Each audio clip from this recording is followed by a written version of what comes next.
अस्सलामुअलैकुम, I am Arooj Zahra, your English language instructor. उम्मीद करती हूँ आप सब खैरियत से होंगे।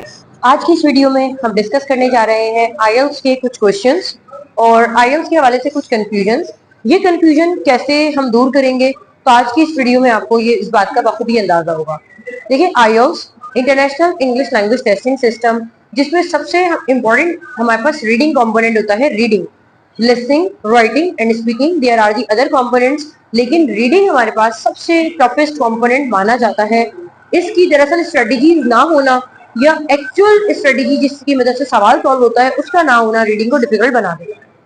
अगर मैं आपसे कहती हूँ कि रीडिंग हमारे पास बहुत आसान है and there are number of the students जो रीडिंग को आसानी से पास कर लेते हैं, जी बिल्कुल, यहाँ बहुत सारे स्टूडेंट्स हैं जो रीडिंग को आसानी से पास कर लेते हैं और इसमें कुछ स्ट्रेटेजीज होती है।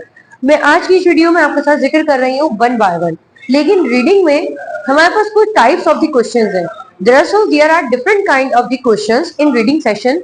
There are 10 types of the question that are fill in the blanks, true false not given, sentence completion, MCQs, short answer question, table chart या नोट कंप्लीशन।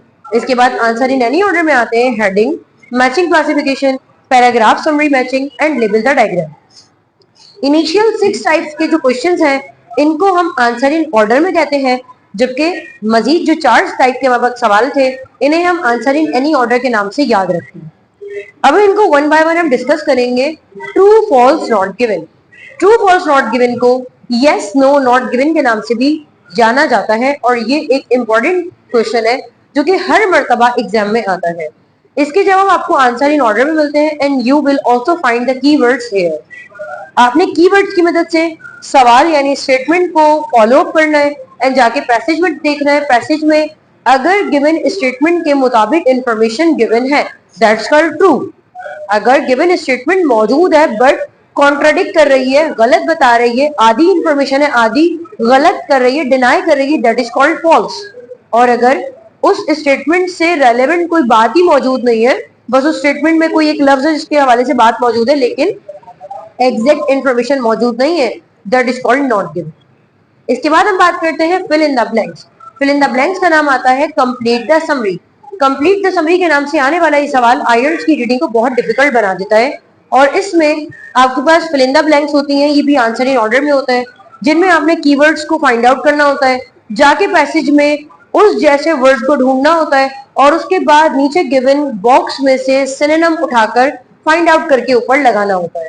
ये वाली टाइप आपकी 99% इंपॉर्टेंट है और जनरल ट्रेनिंग वालों के लिए तो बहुत ज्यादा इंपॉर्टेंट है। तो जनरल ट्रेनिंग वालों के लिए तो आपने हमेशा इसका ख्याल रखना है, ये की नाम से आती है complete the summary, fill in the blanks के नाम से नहीं आती है, ये हमेशा कंप्लीट द समरी के नाम से आती है। इसके बाद शॉर्ट आंसर क्वेश्चन के पास हम आते हैं। शॉर्ट आंसर क्वेश्चन बहुत रेयर टाइप है और इसमें आपको 1 वर्ड या 2 वर्ड्स के आंसर देने होते हैं।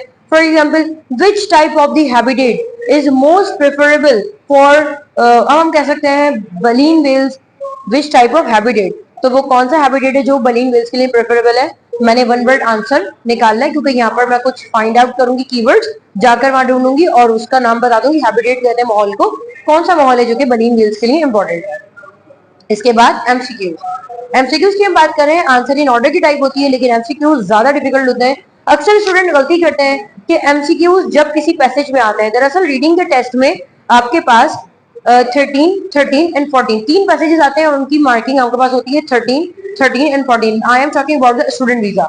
तो जब आपके पास एक पैसेज में एमसीक्यूज पहले आ गया, उसके बाद आपके पास मिसाल के तौर पर कोई ट्रू फॉल्स का सवाल आ गया और कोई और आ गया, आपने एमसीक्यूज को उस पैसेज में से पहले सॉल्व नहीं करना है, पहले आपने उस पैसेज से गिवन और क्वेश्चन सॉल्व करने हैं, उसके बाद एमसीक्यू सॉल्व करने। क्योंकि एमसीक्यू नॉर्मली 2 तरीके से ऑपरेट होता है। एक आपको वो रेफरेंस दे देते हैं अकॉर्डिंग टू द ईयर 1980 या कोई इवेंट की तरफ ले जाते हैं, तो वो तो आपको आसानी से कीवर्ड मिल जाता है, आप पैसेज में जाके ढूंढते हैं और उसके बाद वहां से पढ़कर इंफॉर्मेशन 4 गिवन ऑप्शन में से किसी एक को टिक कर लेते हैं।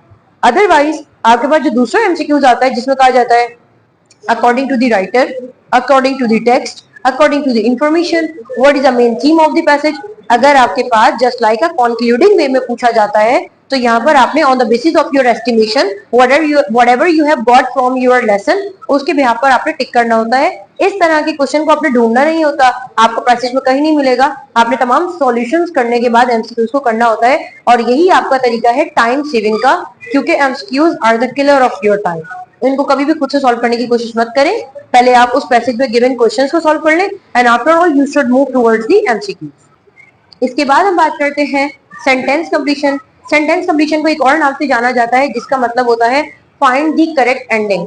फाइंड द करेक्ट एंडिंग का मतलब है कि आपके पास आधा सवाल यानी एक लाइन मौजूद है, यानी कि क्वेश्चन मौजूद है, वो क्वेश्चन आधा मौजूद है और आधा आपने फाइंड आउट करना है।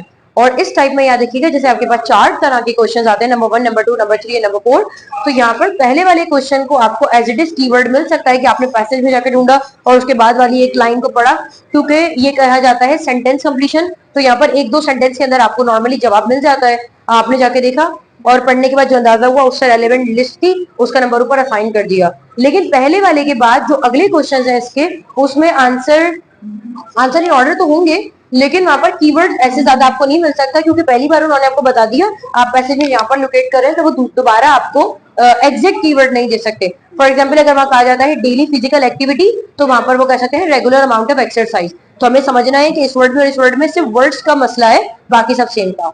इसके बाद आगे चलते हैं हम अपने टेबल चार्ट या नोट कंप्लीशन के नाम पर। ये बहुत इजी टाइप है और अक्सर स्टूडेंट इसको फिल इन द ब्लैंक्स करके समझते हैं, ये फिल इन द ब्लैंक्स नहीं है, ये टेबल चार्ट या नोट कंप्लीशन के नाम से आता है। आपके पास एक टेबल बना हुआ होता है जिसमें कुछ इन्फॉर्मेशन होती है, कुछ मिसिंग होती है, नंबर 1, नंबर 2, नंबर 3 करके कुछ टेबल में आपने मिसिंग इन्फॉर्मेशन को फाइंड आउट करना होता है।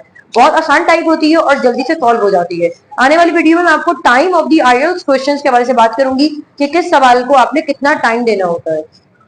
यहाँ पर हमने डिस्कस किया true false, not given, fill in the blanks, short answer question, MCQs और इसके बाद sentence completion as well as table chart note completion. आगे बढ़ते हैं आंसर इन एनी ऑर्डर की टाइप्स में। सबसे पहले हमारे पास आता है list of heading. List of heading को एक और नाम से याद किया जाता है, that is called list of finding या लिस्ट ऑफ डिस्क्रिप्शन।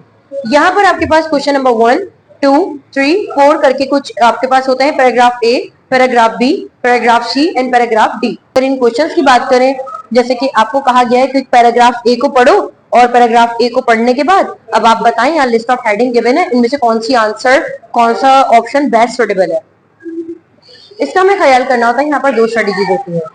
अगर शॉर्ट पैराग्राफ है तो आपको जवाब रिलेटिवली मिड में या एंड में मिलेगा, और अगर लॉन्ग पैराग्राफ है तो आपको मोस्ट प्रोबेबली आपका आंसर शुरू में मिलेगा। आपने पैराग्राफ ए को पढ़ना है, पढ़ने के बाद उसकी थीम एग्जैक्ट उठानी है। थीम क्या है, उसका हिडन मैसेज क्या है, वहां क्या बात हो रही है, उसके किसी वर्ड पर मत जाइएगा। पैराग्राफ में बार बार टेलीकम्युनिकेशन का जिक्र हुआ है, वहां पर कोई हेडिंग में टेलीकम्युनिकेशन का जिक्र था तो आपने उठा के लगा दिया, ऐसा नहीं करना है। आपने सिर्फ उसकी थीम पकड़नी है। अगर लॉन्ग पैराग्राफ है तो शुरू में आंसर मिल सकता है, शॉर्ट है तो मिडिल में या एंड में मिलेगा। इसके बाद हम बात करते हैं which paragraph contains the following information. Most important type है, बार बार आती है। इसमें ये बिल्कुल रिवर्स है लिस्ट ऑफ हेडिंग के। यहाँ आपको स्टेटमेंट्स गिवन होती हैं, क्वेश्चन नंबर 1, 2, 3, 4, 5। एक पैसेज यानी एक पैराग्राफ की एग्जैक्ट कोई समरी है वो उन्होंने निकालकर 1 लाइन दे दी है। स्टूडेंट यहाँ पर कीवर्ड ढूंढने की कोशिश करते हैं, यहाँ आपको कीवर्ड नहीं मिलेगा। आपने क्या करना है, पैसेज यानी जो आपके पास स्टेटमेंट गिवन है, स्टेटमेंट को पढ़ना है। For example, this type of the family programme is suitable for poor family. This type of family programme is suitable for poor family. Family and poor की बात हो रही है तो मैंने इसको कीवर्ड बनाया। अच्छा, ये आंसर इन एनी ऑर्डर की भाई वो टाइप है जिसमें मेरे पास पैसेज गिवन है, तो मैं आंसर इन ऑर्डर से नहीं जाऊंगी, मैं आंसर इन एनी ऑर्डर की टाइप है ये, तो मैं रिवर्स ऑर्डर में आंसर ढूंढना शुरू करूंगी। मेरा पैराग्राफ आई है, उससे ऊपर मेरे पास जो पैराग्राफ है, पहले मैंने आई के मिड में देखा। अब इस वाली टाइप को सॉल्व करने के लिए आपने शुरू और एंड में नहीं जाना है, आपने मिड में ढूंढना है, मिड से थोड़ा सा ऊपर के क्या ये वाली बात यहाँ डिस्कस हो रही है, तो इस बात का आपने ख्याल रखना है। फिर इस तरीके से आपने अगली जो स्टेटमेंट है उसमें कोई सवाल गिवन है, यानी जो स्टेटमेंट गिवन है आपने उसे देखा यहाँ पर क्या बात हो रही है, और उससे रेलेवेंट आपने ऊपर यानी आपने रिवर्स ऑर्डर में सॉल्व करते हुए जाना है। अगले ऊपर के पैराग्राफ में आपने देखा क्या यहाँ पर ये वाली बात हो रही है। इस तरीके से आपने पैराग्राफ समरी मैचिंग को सॉल्व करना होता है, जिसका एक और नाम होता है which paragraph contains the following information. इसके बाद हम आते हैं अपनी सेकंड लास्ट टाइप की तरफ, that is called matching classification. ये वो टाइप है जिसको आप मैचिंग के नाम से भी याद करते हैं या क्लासिफिकेशन के नाम से भी याद करते हैं। यहाँ पर राइटर को इनके ओपिनियन के साथ मैच करने को दिया जाता है। एक राइटर पैसेज में मुख्तलिफ जगहों पर होता है। आपने क्या करना है, 1 बाय 1 पहले राइटर्स को फाइंड आउट करना है। उनके 2 नाम है, राइटर्स को नॉर्मली उनका अपना नाम भी है, सर नेम भी है, उन्होंने नाम दे दिया वहां पर एलन करके उन्होंने कोई नाम दे दिया। फॉर एग्जाम्पल हम ले रहे हैं ब्राउन एलन, कोई राइटर है इनके ब्राउन एलन, तो कहीं पर वो पैसेज में खाली एलन भी दे देंगे अकॉर्डिंग टू दी एलन या अकॉर्डिंग टू ब्राउन। आपने क्या करना है, पहले ब्राउन एलन को जहां जहां पैसेज में आपने इसे हाईलाइट कर लिया, और उसके बाद इन्वर्टेड कॉमास में या उससे पीछे उनकी कोई स्टेटमेंट होती है। 4-5 स्टेटमेंट उनकी जो गिवन है आपने पढ़कर देखी, उनको जहन में रखा कि अच्छा इनका थीम ये है, क्योंकि एक राइटर एक ही थीम के बारे से बात कर रहा होता है। आपने वो थीम लेकर आए और देखा वहां पर गिवन स्टेटमेंट में से कि कौन सी वाली थ्योरी इस राइटर के साथ मैच कर रही है। आपने फिक्स किया और उस राइटर का नाम यहाँ पर इस थ्योरी में लगाया, देन अब वो राइटर आपकी एलिमिनेशन लिस्ट में आ गया। उसके बाद नेक्स्ट राइटर को ढूंढने, तमाम राइटर्स को एक साथ मत ढूंढिएगा, तमाम जो आपके रिसर्चर्स उनको एक साथ मत ढूंढिएगा, वन बाय वन जाइए और उनको स्टेटमेंट में फाइंड आउट कीजिए। अब आगे बढ़ते हैं अपनी लेबल द डायग्राम की तरफ। और लेबल द डायग्राम बहुत रेयर टाइप है, ज्यादा नहीं आती है, लेकिन लेबल द डायग्राम में हम बात करेंगे। आपको एक डायग्राम होती है और उसके कुछ पार्ट्स होते हैं, वहां एरो होंगे, इस डायग्राम के पार्ट को ये कहा जाता है, इसको ये कहा जाता है, इसको ये कहा जाता है। यहाँ दो केसेस आ सकते हैं। अगर कोई डायग्राम, एक डायग्राम उसके 4 इन्होंने पार्ट्स दिए हुए हैं जिनका नाम मालूम करना है। नॉर्मली एक का नाम वो दे देते हैं फनल करके या बैटरी करके, बाकी जो 3 है वो आपने फाइंड आउट करना है। ये भी आंसर इन एनी ऑर्डर की टाइप है। तो ये तो बहुत आसान हो जाता है, आपने तमाम पैसेज को छोड़कर सिर्फ बैटरी को ढूंढना है, क्योंकि वो कोई नाउन है, आपको नाउन एज इट इज मिलने वाला है। बैटरी आपको एज इट इज ढूंढनी है पैसेज में। आपने बैटरी देखी, उसके करीब करीब जो डिस्क्रिप्शन मौजूद है डायग्राम की, आपने डायग्राम जहन में रिकॉल करनी है, वहां डिस्क्रिप्शन पढ़नी है और उसके नाम उठा के यहाँ एलोकेट करना है। लेकिन कभी कभी ऐसा होता है कि डायग्राम में आपको कोई नाम गिवन नहीं होता है, तो याद रखिएगा डायग्राम वाली टाइप को ढूंढने के लिए एक कीवर्ड होता है, that is called called, CALLED, called. Called का जो लफ्ज होता है इसका मतलब होता है पुकारा जाना या कहे जाना। अब अगर हम इसकी बात करते हैं कि कहा जाना या पुकारे जाने का मतलब क्या है, अक्सर हम साइंस में देखा करते थे, this part is called this, that is called this, called. तो अगर आपको डायग्राम में से चारों ऑप्शंस आपने खुद फाइंड आउट करना है, कोई गिवन नाम नहीं है, तो आपने क्या करना है, कॉल्ड लफ्ज को पैसेज में ढूंढना है, क्योंकि जहां कॉल्ड होगा वहीं करीब आसपास कोई डिस्क्रिप्शन डायग्राम की बयान हो रही होती है, और आपने according to your intellectual power diagram को वहां एज्यूम करना है, यहाँ पर इसकी डिस्क्रिप्शन पढ़नी है और इसको सॉल्व करना है। आंसर इन ऑर्डर और आंसर इन एनी ऑर्डर की मेरी तरफ से तमाम टाइप्स कंप्लीट हुई हैं। अगर आपको कुछ सवाल है तो कमेंट सेक्शन में पूछ सकते हैं।